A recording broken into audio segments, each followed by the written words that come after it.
Good evening, Razorback fans. Welcome to another episode of the Hog Talk Podcast, presented to you by FanDuel, live from the Sterling Soap and Roastery Studios, part of the Believe in Buzz Radio Network, where you can hear us each week on 106.7 Buzz 2 in Central Arkansas.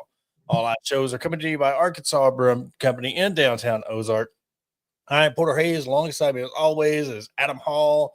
And on tonight's show, we will talk about the meltdown in Memphis, possible coaching changes per se, and look at Notre Dame. But before we get started, we're having some weather issues here in the River Valley right now. So if we kind of cut in, cut out, just stick with us on that. We'll come to you back. We'll come back to you as soon as possible. But Adam, kind of like the weather game yesterday was pretty crappy.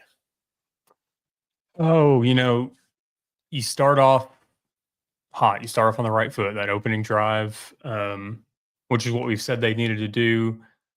You go into halftime, you score 28 points, and then you score 3 more points the rest of the game. I don't know what to make of this at all.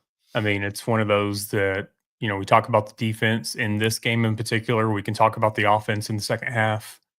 I know some folks want, Bobby Petrino in on our video that we made and posted on the clean house, but I look at it that the offense has done a hell of a lot more than the defense has.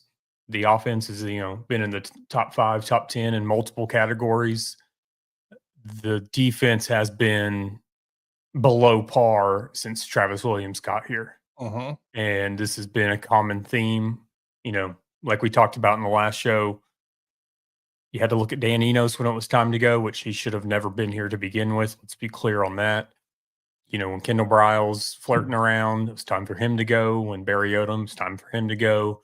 It's one of those things that it's time to shake things up. We've changed these coordinators. We've changed these various coaches. There's one common denominator here. 2, if you want to include the athletic director. So I'm just at a loss for yesterday. Oh, I'm with you. We can include the athletic director. I mean, he's getting ripped just like everybody else. He comes out and makes those comments. Then, we play that, and then your team performs the way they do. I know this is where me not being a full-fledged Razorback fan, my rose-colored glasses can stay off for a minute, because the automatic look at is Bobby Petrino. He is a great offensive coordinator. Let him do that. I don't want him ahead of the whole football team. He is amazing at what he does. And to be honest, Adam, if you had half of a defense, this would be great right now. Sam Pittman could be the head guy. You have a competent defensive coordinator that gets your defense in the right positions, right angles. They give a damn. They make tackles. It's on coaching. And, other than there's a lot of people talking about the fumble. I'll go to one before that. Taylor Green getting that sack, or getting his, tripping over his own feet and taking that 3rd and long. You can't do that. If you're a Heisman caliber quarterback, you can't look down at a defender and throw it right at him. On a 3rd down, you can't. Your instinct. It was what I said at the beginning of the year. When he sees pressure, a lot of the times he automatically goes to his feet. He scrambled, spun around, tripped over his own feet. You can't do that in that position. And, the offensive line, and you can't score. I mean, what does it say as a whole for Bobby Petrino? Not saying he should go or he should be fired, but what does that say about the adjustment of you should be able to pick up the other team's adjustments on you? 3 points in the second half.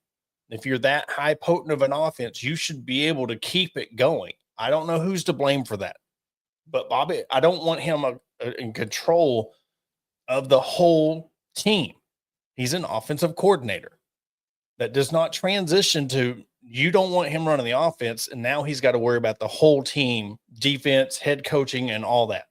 I don't think he wants that. And I don't think, in the grand scheme of it, I don't think Razorback fans want that, because it's going to lead to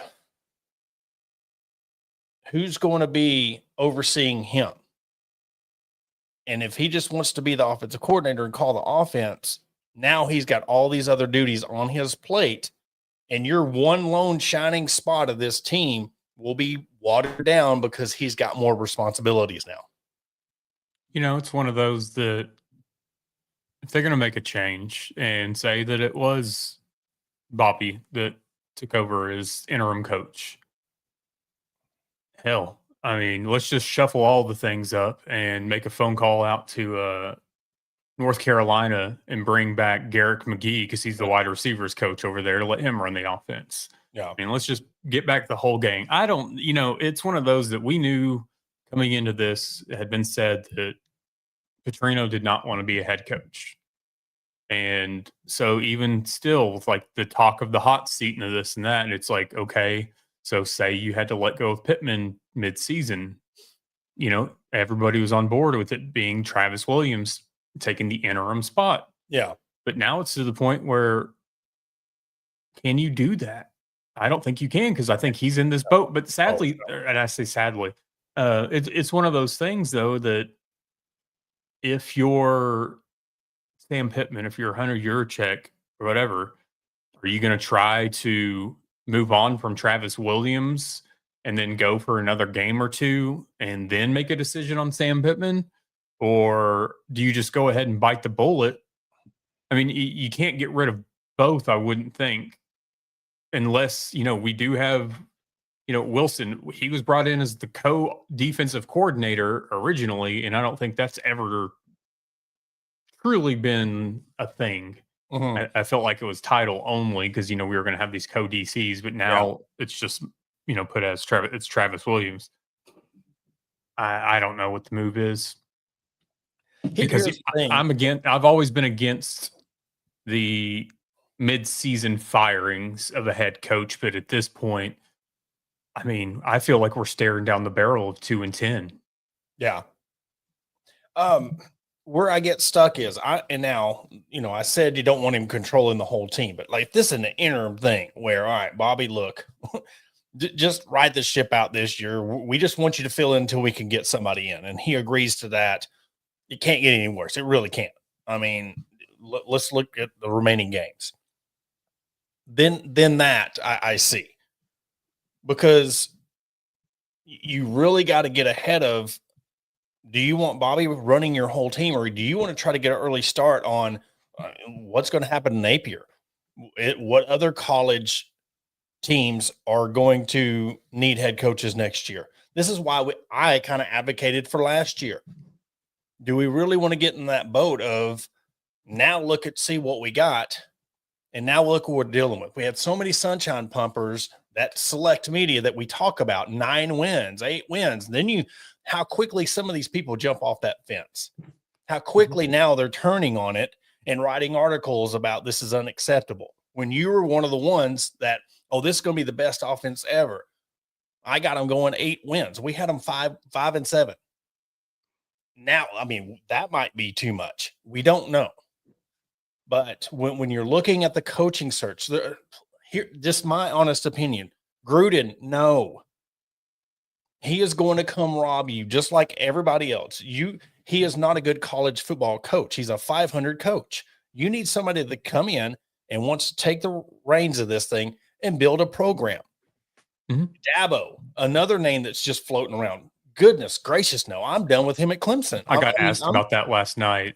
No, what I thought of it, and I said absolutely not, because again, you've got a guy that since NIL and transfer portal that has been adamant on not changing his ways, not accepting it. This is the way college football. You can see it passing him up because he won't change. I'm throwing my name in the hat, or name whatever. Glenn Schumann, Georgia's defensive coordinator. He's 35 years old. I mean, right now, defense in the SEC is suspect. But at the same time, it's something that it's a name I don't feel like is thrown out there as much. But I know Arkansas Sidelines has posted it throughout time. And I fully agree. And it's a name that's a little bit outside of the box. You still have people that think that we need to bring in Matt Campbell. I'm not so sure about that anymore. Just it's one of those things that I thought I threw around his name before Sam Pittman, but then seeing, he has great games, but then he has games like against Arkansas State where you struggle, and then Arkansas State goes out and loses to Kennesaw State, and I just have to question how good your team really is. But at the same time, Iowa State's been in a better position since he's been there than Arkansas's been since anybody's been here in the past decade. So who really knows? But the John Grudens and such, I don't think it's gonna happen, and I think it's just something that keeps us occupied or keeps us talking, or maybe it's one of those things that because John Tyson went out and spent money on John Calipari, we think that we can go get an equally big name in football, and I don't see it happening. I see it bringing media attention. I just don't know how it translates. Answer this question, no. No, that's not going to happen. In-state quarterback, 26, no, it's not going to happen. I think that that is a slap in the face. That picture was Kane posted. Archer and his family. Yeah, that you lose your commitments and now you want to go after him. Mm-hmm. That to me is a disrespectful thing, and I understand they should have went from him from the get-go. Mm-hmm. But that is disrespectful for now. Kane Archer needs to come to Arkansas now. Well, Bobby don't want him. I mean, that's all there is to it, people. Bobby don't want him. He don't fit his style. It's not gonna happen. Well, at the same time that Lockett posted that tweet of Kane Archer and Sam Pittman or whatever, the very next day there's a whole article on Kane's future at UCF. So it's one of those that it was just I don't see it happening. Go read Best of Arkansas Sports' article. They talked to Kane Archer's dad. He is happy of where he is going, and people, let's look. What's going on in Arkansas right now? What kid wants to come to Arkansas right now? Who wants to come to Arkansas right now? And then that's the way it is. But when you need, it was funny. You're talking about a name. What about the coach that is proven he can win in a Power 4, Power 5 games? What about Memphis's coach? I don't know, but I just think it's going to take somebody who the board of trustees, your boosters, you're going to have to get somebody that is a good coach, and your boosters are willing to pay to bring people in. It's been done at Indiana, Illinois, Vanderbilt. They're doing it at Texas Tech. Find somebody that you can rally your troops, get money in here, get Hunter out of here because he don't care about football and bringing in money. Money's not the only thing. You got to have somebody come in here and change this thing around. But you need, again, yes, we're being a little funny with our video, but to me, it's true. You need to clean house. Bring in a new AD. Bring in somebody, because you're the only program in this state, big program, and you can't even get somebody to sponsor your football stadium. Huge alarm. And we've talked about this previously. The DJ Williams interview, and two of the top in-state players that laughed at it, basically said things would have to change. Yeah. And that's kind of where it's at. And the Dan Lanning stuff, yeah, obviously it would be great, but why?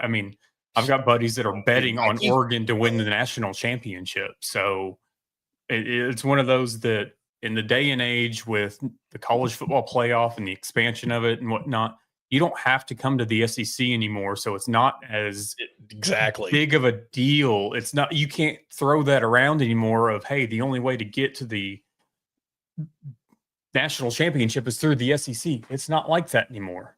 So why would you go to, and I'm not going to say top conference because I'm going to kind of put that up there with the Big Ten right now, one of the top two conferences.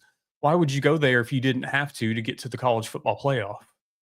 Yeah. Unless it's just your pride that you want to go prove something. Well, he's proven that he wants to beat the SEC. He's Big 12. He's a Big 12 guy or a Big 10 guy, and he's got Nike. Why would you leave? You're set. And this is no disrespect. It wouldn't be a lateral move. And I'm saying even if Arkansas was the height of their program and what they could offer money-wise, you have Nike in your backyard. Why not? That would be, he's not going to do it. There's just a lot of names that are thrown around, and Dabo was another one. But the fact that I'm telling my Clemson people, and I got crushed last year for saying they move on, because you know what? Clemson's going to be Arkansas here in 3 years if they don't sit there and they keep letting this happen, because you watch their offense, they're horrible. Defense has not been the same since Venable's been there. He doesn't embrace the NIL. He whines and plays this victim card. It worked in 2015 when you were trying to get to the top. It's easy to get to the top when you have your chip on your shoulder, but when you get there and trying to stay there, that's why 3 years ago I said I respected Nick Saban and what he did so much, because it's so much harder to stay at the top, even harder now. He would come rob you blind. It's going to take somebody that wants to come in and make a change, embraces the transfer portal, that you can change some of these people's minds, Walmart, Tyson, or Hunts, or whoever, to give money to the football program. Because let's be honest, Sam and Hunter in this la-la land of rev share is going to change everything. It's not. You're going to be stuck with 16 million while everybody else is playing with 40 million, and it's only going to go up. So when we say clean house, we need to clean house. I'm looking something up right quick. And it's, and I totally get the we're here. Arkansas football needs an NFL experienced coach, but you guys say Gruden is not a college coach. It's laughable. So there's things that have happened, around professional sports in college, NBA, NFL, that it's been proven that some coaches are NFL coaches and some coaches are college coaches. It doesn't take anything away from either one. And guess what? I don't think that Bill Belichick is going to do that great of a job at North Carolina. Does that mean that he's a terrible coach? I mean, obviously the jury's out if he could win without Tom Brady, and that's not a thing. But same thing goes for John Calipari. He wasn't that good in the NBA. Same thing goes for Eric Musselman. He wasn't that good in the NBA. These are college coaches. It's just all we mean by that. It doesn't always translate just because you get a good coach in one, in professional sports. It doesn't mean they're going to be a good college or a good coach in college. That's all we say when we say things like that. He was 38-26 his first time in Oakland, 594 winning percentage. Tampa Bay, 57-55, 509 winning percentage. His second stint in LA, 22-31, 40% win percentage. In the NFL, he is on social media opening up these boxes. Of course, he's going to say he'd want to come to Arkansas. If they're going to offer him $5-6 million a year, why not? There's an easy $15-20 million that I get to, and if I don't do good, they're going to pay me to leave. If he had a good career, but I mean, mind you, he hasn't coached in how many years? I can't remember the last year he coached, but because we had a discussion about this, 23 was his last year as a New Orleans Saint consultant, head coach 21. So he hasn't coached he hasn't been a head coach since 2021. You're going to have to pony up and bring somebody in that you can pay, that is, because this is a tough job. But you look at Mississippi State, 4-0 for the first time whenever. Look what Vanderbilt is doing in the SEC. There's so many schools that Arkansas is looking at. I mean, Memphis, 8-0 in the last games at home against Power 4, Power 5 opponents. Arkansas and Ole Miss are 2 each.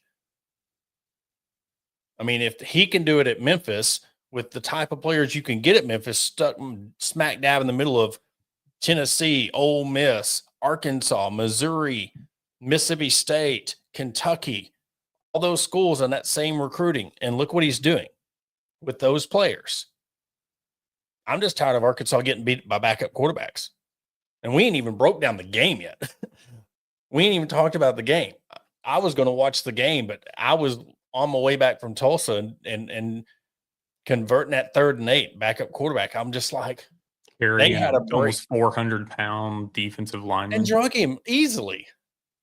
So, it's tough. And, before we've poked fun at, Kentucky for Mark Stoops, and whether it's been Vanderbilt, whether it's been Mississippi State. And, I look at, Florida. Yes, Napier's obviously needs to go.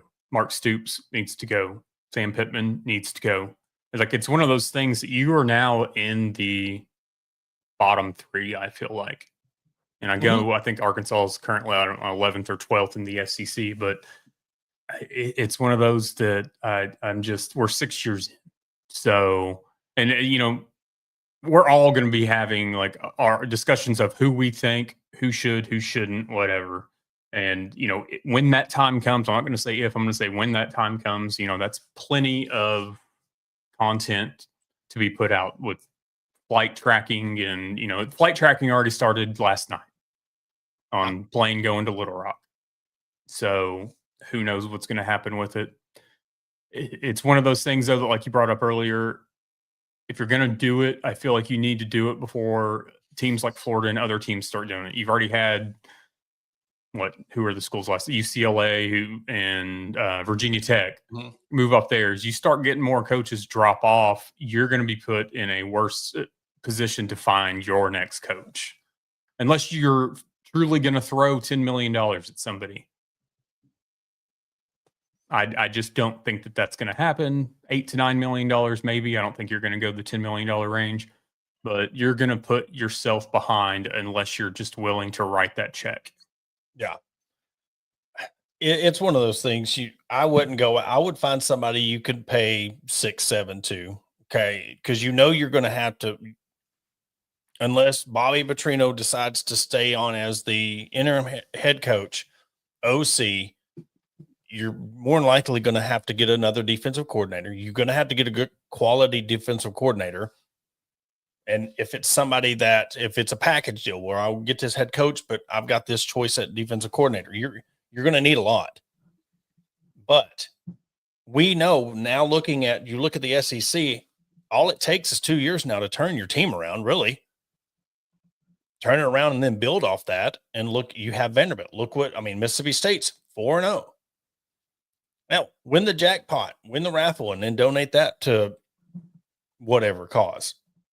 I've been curious on how that would go once Arkansas stumbled. And whether it was when I say stumble too, that's just going off of a 2-game skid, a 3-game skid. Looking at the schedule now, just go off of like the predictions that we had. We had them winning this game. Mm-hmm. I think we had them starting off 3-1. Yep.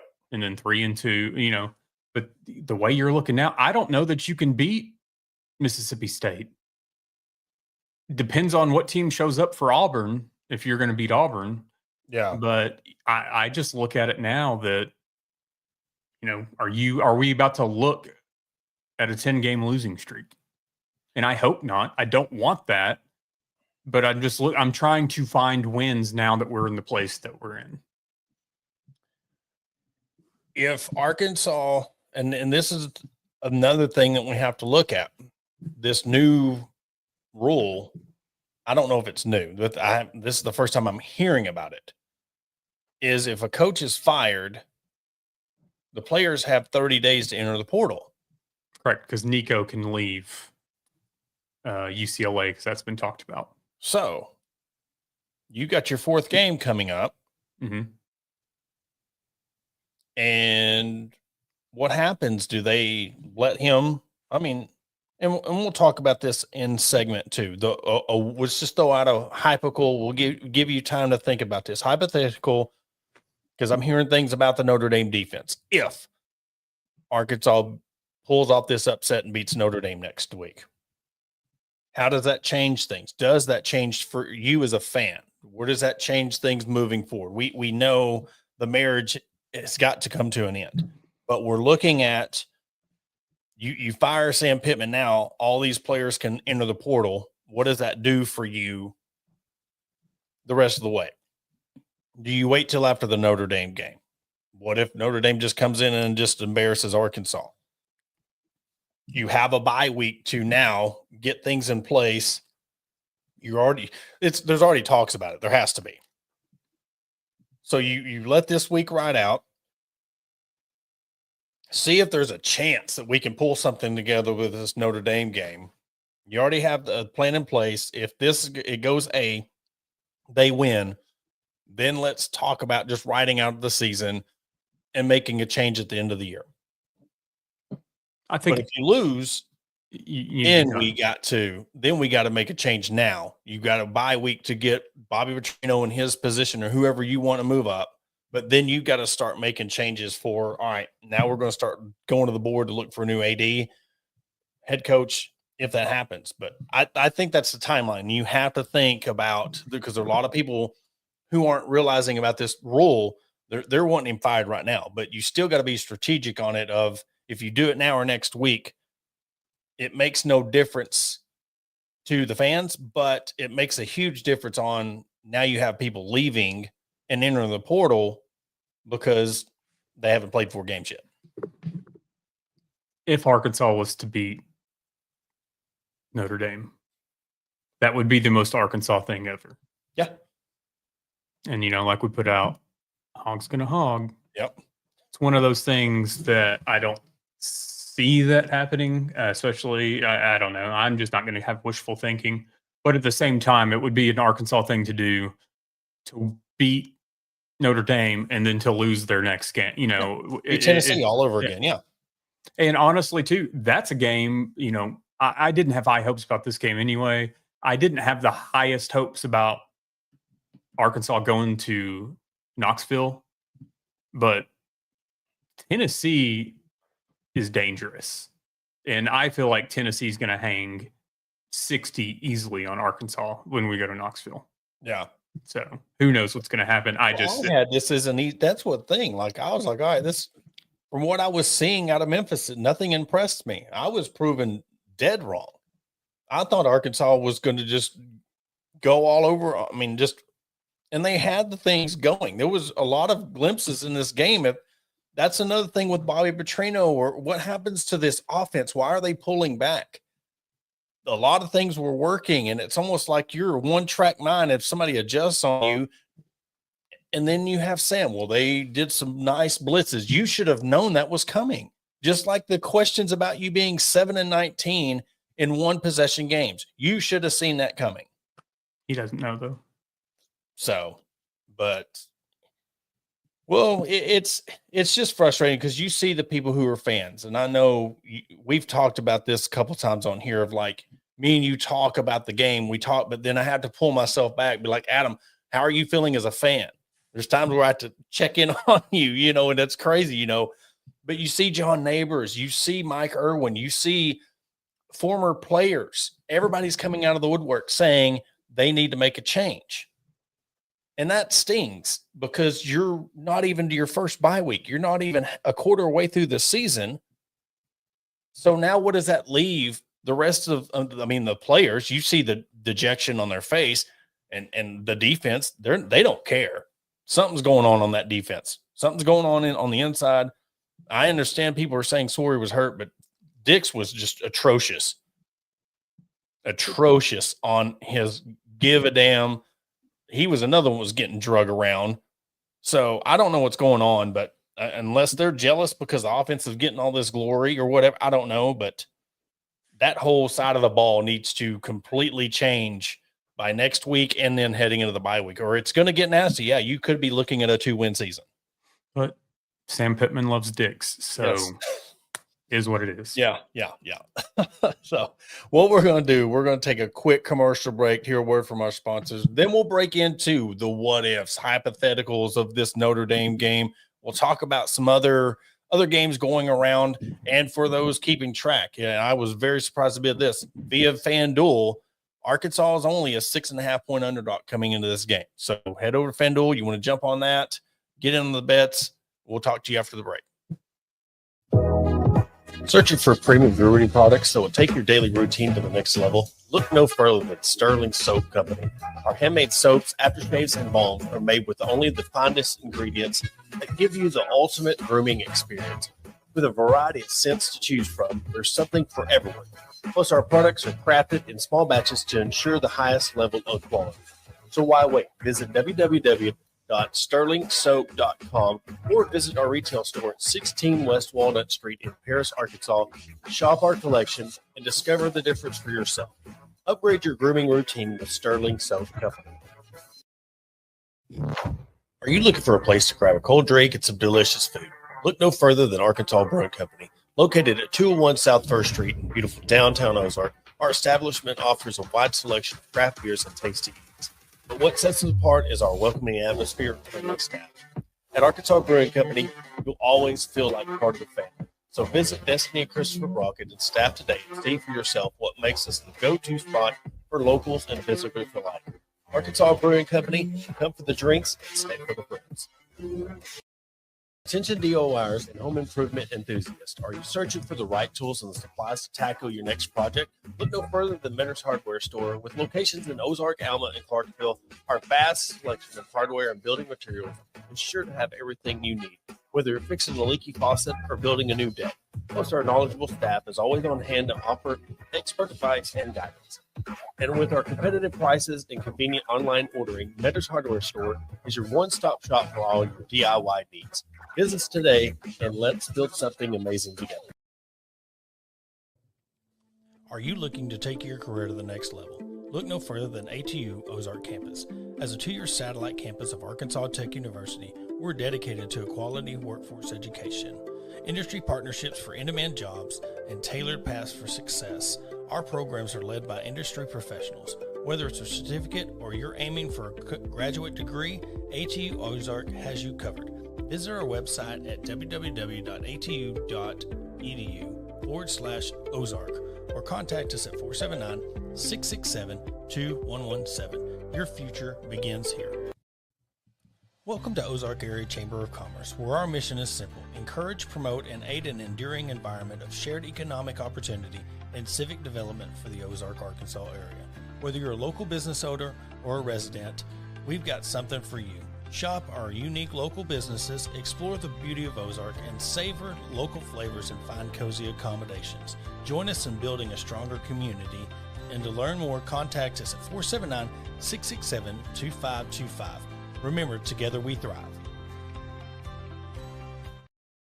And welcome back to the Hog Talk podcast. And I was just reading this last comment before we come on the air, and you know, it brings up a good point.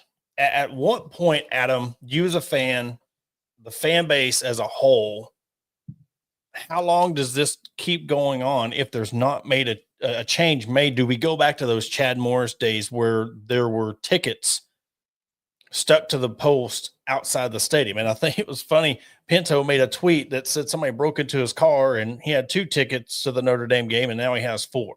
So, you know, we're already starting it that way, but how long is this before it's a bend don't break situation where if they're not making a decision and if the Notre Dame game goes that way where they beat Arkansas, what happens if they don't make a change?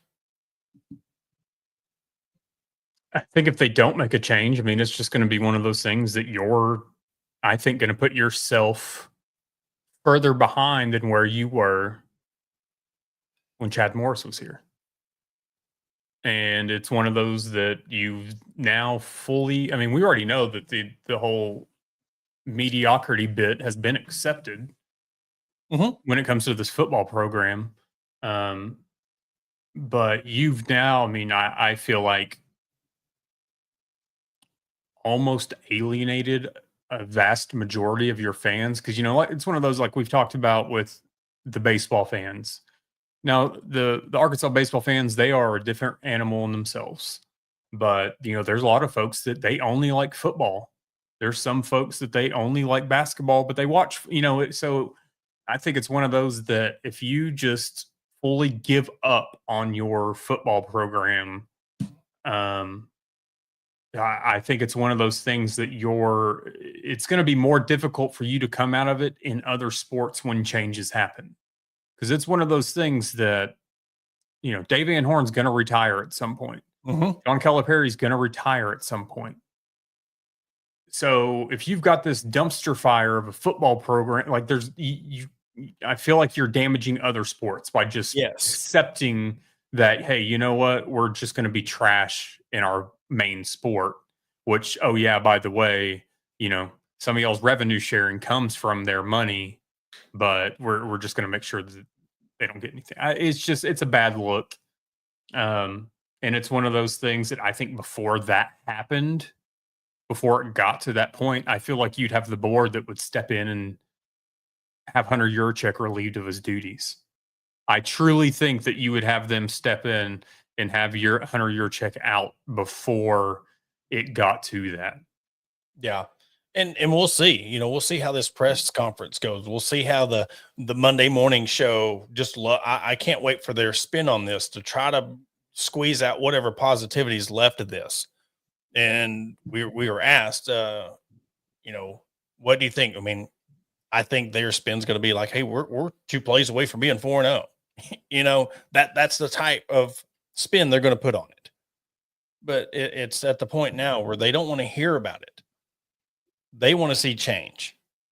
And if you don't want to change, that's a huge problem. You got to get somebody in here that wants to make the change. And he's proven that, hey, you're doing so well in these other sports, but it takes the football program doing well and making money, revenue to help sustain that, just like you said.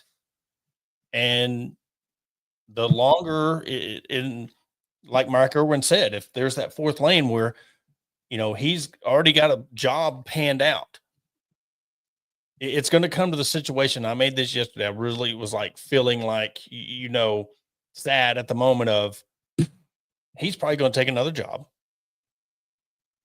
He gets to leave. They fire Pittman. You're trying to rebuild this program, and the fans are left with picking up the pieces. And the other programs that now are counting on this revenue of this successful football program that should be successful. It's happening in all other places. It can happen here. That's what I felt bad for, because now the fans next year, what do you have? Taylor Green's going to be gone. What do you have in the portal coming? You've got to get somebody in here that's going to hit the portal, because you're going to have to rely heavy on that thing next year, because you just lost 2 quarterbacks in your 26th class. You're backhanded and trying to go pick somebody in state that, doesn't want to come here at this moment. He's happy where he's committed at. So, and then maybe you'll change media, the select media. Oh, I said this last week. When I say media, I'm not speaking for all media, because I'm talking about the few that want to sit there on the fence and they want to spew positivity when, it's the girl on the swing with the smile on her face saying everything's fine. The fire is going on behind her, the house behind her. That's what we're dealing with. Mm-hmm. The common fan anymore, I mean, we're, some of them are, the ones getting season tickets, but all we're good for is buying merch, buying concessions at games, and keeping the interactions up on social media platforms and talking about them. Yeah. Essentially, that's all. I mean, like we've talked about, it's already been proven that the average fan doesn't matter to our athletic director. Yes, the fans, to him, not to everybody, because the thing is, I mean, you've got to have fans in the stands. But when your AD comes, and like we've talked about numerous times, and, hey, we're going to renovate and reseat Bud Walton Arena to put in more premium seating. We're not going to add any seats to Baum Walker. We're going to add a video board. They don't have the common fans' best interest. This is all a business. This is all about the bottom line.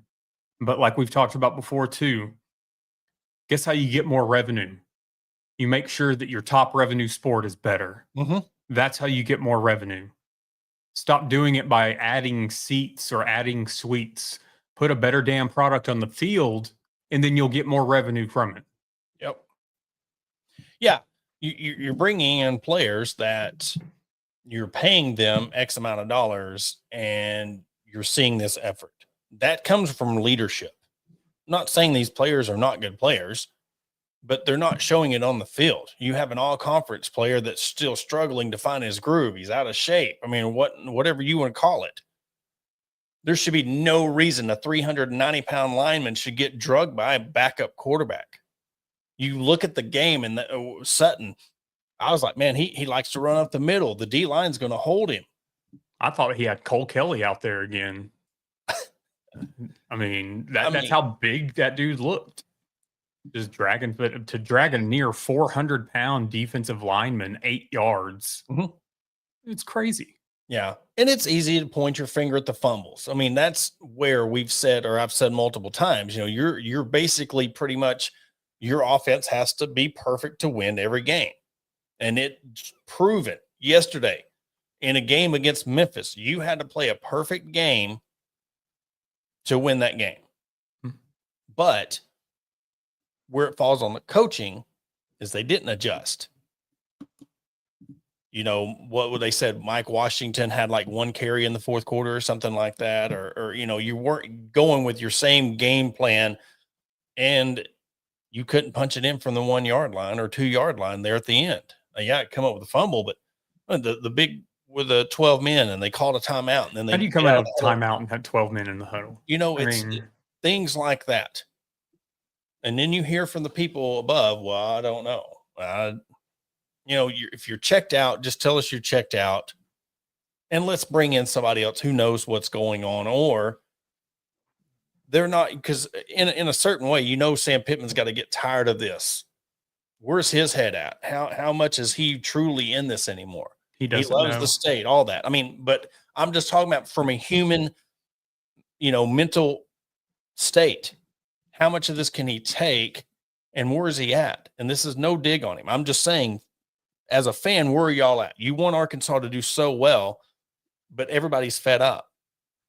And if he sees his head guy not caring about, and he's talking about, I want nine SEC games, Sam Pittman don't, you're seeing a disconnect, a little bit read between the lines there. And yes, granted, it was going to 9 games anyway, but if he's publicly saying these things and then he says your football team is not set up for a national championship, but you could be. You could have had a head start on this and you chose not to. I guess we'll find out what's happening in the next few days. If none of us are going to, I feel like if there was going to be a decision quickly, we would have already seen one. Now, of course, the day's not over with yet, but I truly, and I think a lot of fans, we've already seen it in the comments here some, I think it's going to be, let's see how the Notre Dame goes, and then a decision can be made. It's one of those things that it's a crap feeling, and I'm tired of having it. But at the same time, at what point as fans do we, because I know there's a lot of people that have already kind of like they're checked out on the season. Rightfully so. There's some even going as far like I'm done being a Razorback fan. Rightfully so. I take that with a grain of salt because I've heard that numerous times over the years being born and raised here. It's just one of those things. At what point do you, as a fan, stop supporting this football program? We saw it with Chad Morris. So is it because we've gotten 6 years in and we haven't had a 2-10 win? Like at what point is enough enough? Because I know people keep saying enough is enough, but we still keep having near sellouts, which I know we've only had one game in Bud Walton Arena, or not Bud Walton, Razorback Stadium, the unnamed Razorback Stadium so far. But at what point is it truly?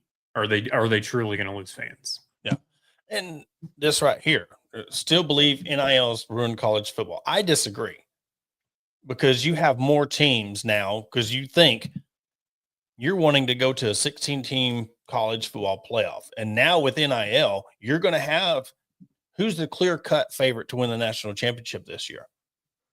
The dominance is not where it used to be. And that's what makes me so that much more irritated when it comes to Arkansas. You get this thing running, you could be one of those 16 teams here and there.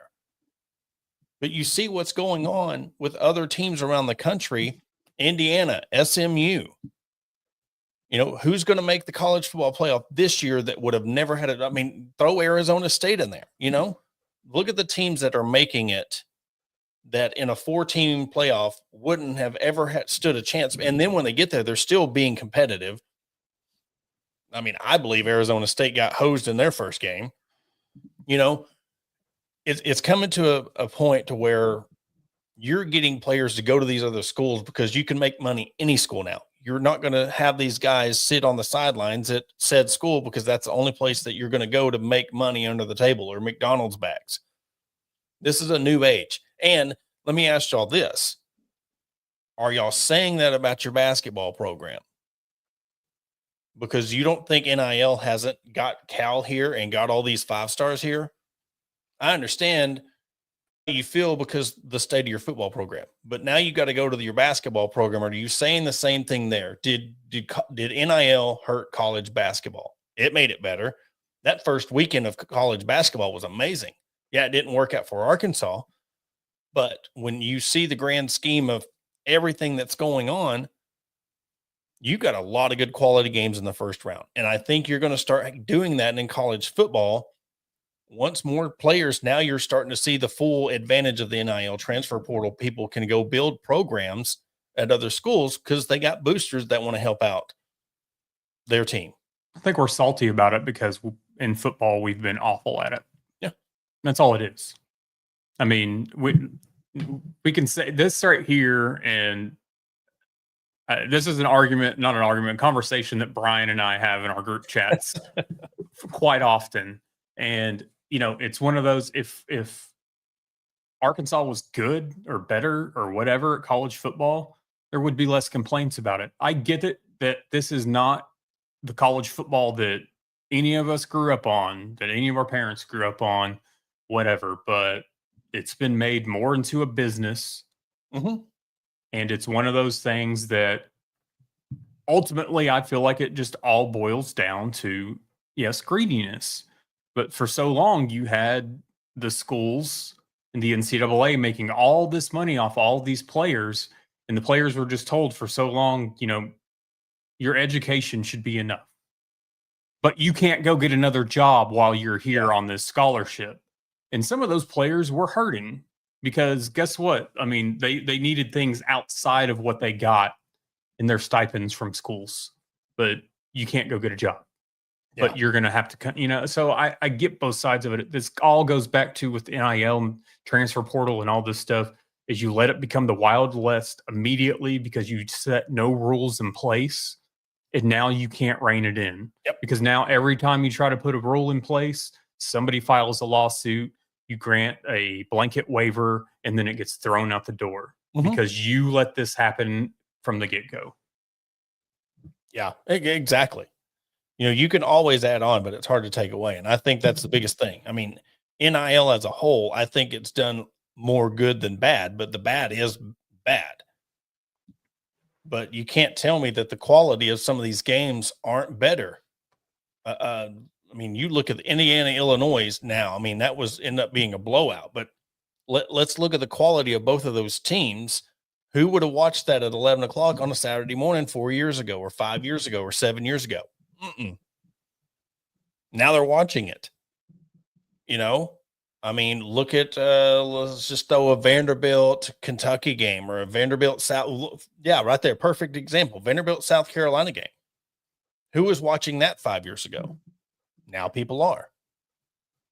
So it's one of those things that if they get a handle on it and they fine tune this NIL thing and they get the cap, but you got people thinking that rev share is going to make it all equal. You're lying to yourself. And there's just a lot of things going wrong at Arkansas that when we see clean house, again, we need people in here that can handle the edge. Where's the edge at? We hear more about the raffle than the edge or other than, and here I will say this, there's been a lot of talk about this $140 speaker. I mean, every college that is coming out with those speakers, that's how much they are. I have to give them credit there. I mean, the timing was horrible, but they didn't set that price. That was set for a lot of schools to do that. But I guess I haven't seen it. Yeah, the Edge come out with a 10-inch Razorback speaker and it's sold for $140. And it just the timing of it was after the Hunter check comments and stuff. And it was just. Well, we've already all established that Arkansas Hunter check, the timing of everything that they announce is terrible. That's been a proven thing. But, it's one of those that ultimately you're damned if you do, damned if you don't at this point, unless you make a change. Yeah.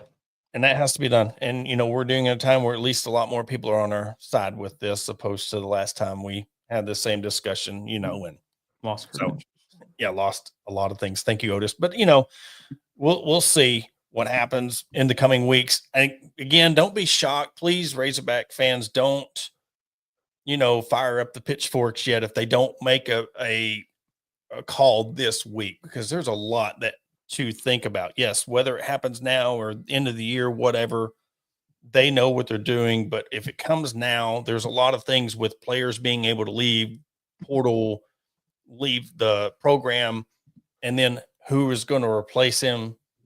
We know how long they like to take their time on things. So just don't be too upset if it doesn't happen this week. And because there's already plane trackers out there right now. So. And I'm just going to say this, that I don't want Hunter Yurchek leading the search. No.